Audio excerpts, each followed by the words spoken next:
Hi there, this is Chinkitan, also known as Mr. Chink Positive. Tonight, I'd like to ask you a personal question na may pinagdadaanan ka bang mabigat sa buhay? Ano yung mga pwede natin pagdaanan? Number one, may karamdaman ng iyong mga mahal sa buhay at nag-aagaw buhay na your business is slowing down. You don't even know where you are going to get the money to pay for your monthly rentals and for your salary of your employees. Your business is dying and you don't even know where to pay get money to pay for your rent also.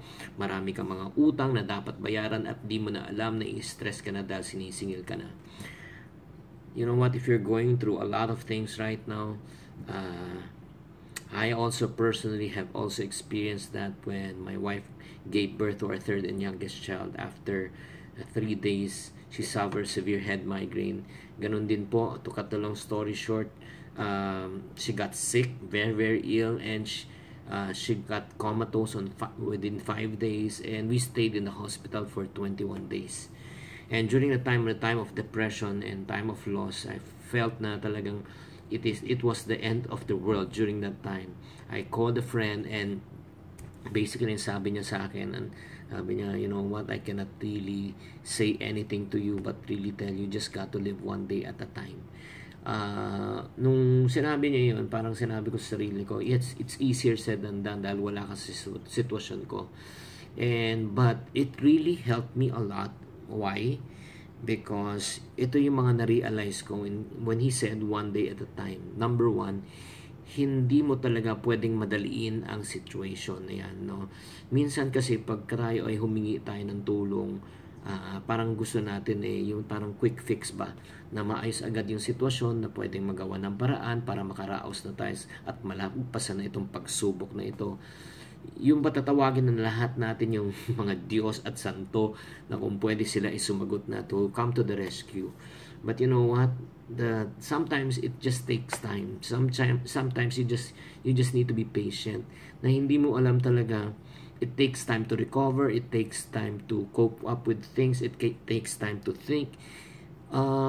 Everything in life cannot be pushed. Hindi mo pwedeng i-push eh. Minsan sa sobrang pilit natin ma-push, na overwhelm tayo sa ating mga pinagdadaanan. So, first things first, if you are going through tough times right now, huwag kang magmamadali. Second thing that I also learned in terms of living one day at a time is refuse to live in the past. What do you mean? Kasi there are times na pag nandiyan ka na sa sitwasyon, there's a tendency for you to look back at the past and tatanungin mo yung mga tanong na ito. Ano ba ang nagawa kong pagkakamali? Hindi siguro mangyayari to pag hindi ko to ginawa.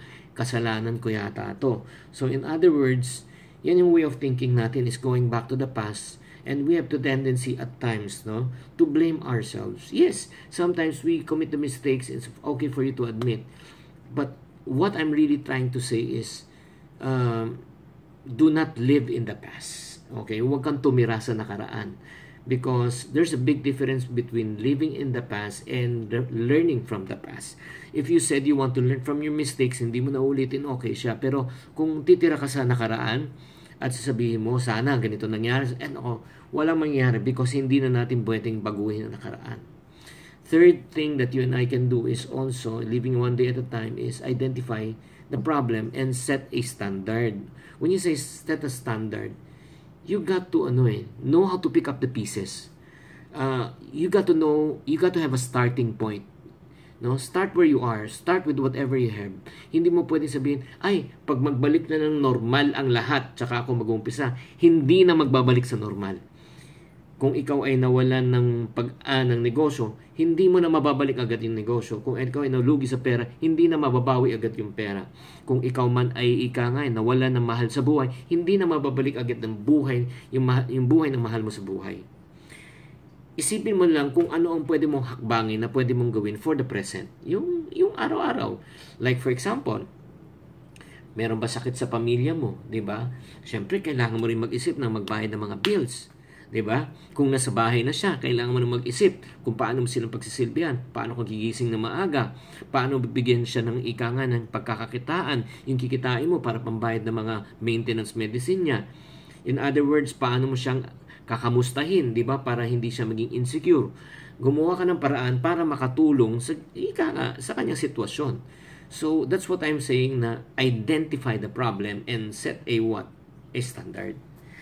And last but not the least, and one thing that really helped me during the time when I was going through the process with my wife was to also learn how to appreciate things. Yung being thankful ba at grateful. Matuto akong magpasalamat kung ano man ang meron sa akin. Hindi ko tinitignan kung ano yung mawawala o kung ano yung nawala sa akin. Natuto akong magpasalamat na buhay pa yung 3 kong anak. Natuto akong magpasalamat na may kalakasan pa ako na para kumita, para pambayad ng hospitalization bills. Natuto akong magpasalamat na buhay pa ang misis ko, no? At lumalaban siya at alam kong gagaling siya. Imbis na maubos ang oras ko sa kakaisip at yung kung bakit nangyari ito, bakit hindi pa kaya gumagaling ang asawa ko, bakit hindi magaganda nangyayari sa buhay ko, I start to appreciate the things that I do have. And you know what? It really turned my life around during that time because it really changed my perspective and changed my heart. In conclusion, ladies and gentlemen, kung ikaw again may pinagdadaanan na mabigat, alam mo, kahit anong problema, kahit gaano kalaki o kalait ang iyong problema, ito lang masasabi ko. There is no doubt that your problems will be solved. By who? By you? By your friends? Relative? No. The problems can only be solved by God. Kaya nga, ang tanging solusyon para sa ating problema ay matuto tayong sumuko sa Diyos at ipagkatiwala sa Kanya kung ano ang nangyayari sa ating buhay, kung ano yung gusto niya mangyari sa ating buhay. We just learn how to submit. Kasi kung parati tayong nagrereklamo at nagtatanong bakit nangyari, never ending yan. Kaya nga, ladies and gentlemen, kapag ikaw ay may pinagdadaanan ngayon, I want you to really think. I want you to really reflect and apply. Instead of asking God, Lord, why did you allow this thing to happen? Alam mo, dapat na tanong natin, Lord, what are you trying to tell me in this situation? What are you trying to teach me in this situation? How can I live one day at a time in my present situation? And I know, darating ang panahon, malalagpasan ko rin itong pagsubok na ito at dagok sa buhay. So, guys, I just want to encourage you, never lose faith, never lose hope, keep on fighting, keep on believing, because one day, maniwala kayo, things will turn around for the better. Your good days are not behind you, your good days are ahead of you. So again, this is Chinkitan saying, to every problem, there's always a solution. If you're not part of the solution, you're part of the problem. Always think positive.